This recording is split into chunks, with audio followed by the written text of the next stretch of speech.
చెప్పబోతే driver తప్పు, చెప్పినా పట్టించుకోకపోతే జగన్ది తప్పు అక్కడ. నెంబర్ 1. నెంబర్ 2, ఇక్కడ అది కూడా కాదు, కారు కింద అక్కడ పడ్డట్టు కనబడుతోంది, అక్కడ జనమందరూ కేకేసినట్టు కనబడుతోంది, ఆ తర్వాత అతని యువతలకి లాగారన్నది కనబడుతోంది.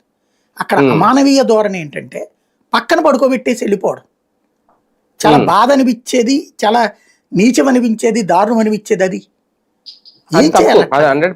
ఒక వెహికల్లో ఎక్కించి పంపించాలి కదా, పంపించి ముందు ట్రీట్మెంట్ ఇప్పించాలి కదా, ఆ తర్వాత డాక్టర్తో ఫోన్ చేసి ఆ ఖర్చు అంతా మేము పెట్టుకుంటామని చెప్పాలి కదా.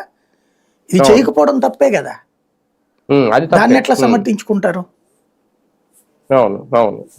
కానీ కారులో ఉన్న వాళ్ళ అందరి మీద కేసులు పెట్టడం, అందులో వైవి సుబ్బారెడ్డి గారిని, విడుదల రజని, వీళ్ళందరి మీద కేసులు పెట్టడం, అందులో A1 A2గా పెట్టడం, అంటే కారులో ఉన్నారు కాబట్టి వాళ్ళు కూడా నిందితులు అవుతారా?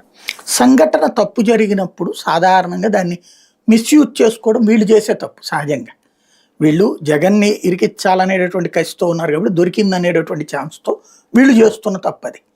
బేసిక్గా డ్రైవర్ అక్కడ గవర్నమెంట్ వెహికల్, అంటే వెహికల్ సొంతది జగన్ది అయినా దానికి డ్రైవింగ్ అనేటటువంటిది ప్రభుత్వం తరపున నడుపుతున్నట్టే లెక్క. అది ప్రభుత్వం తరపున నడుపుతున్నట్టే లెక్క. అధికార పక్షానికి కానీ ప్రతిపక్షానికి కానీ ప్రధానమైనటువంటి అంటే సెక్యూరిటీ, Z+ సెక్యూరిటీ ఉన్నటువంటి వాళ్ళకి పోలీసే నడుపుతారు అది వెహికల్.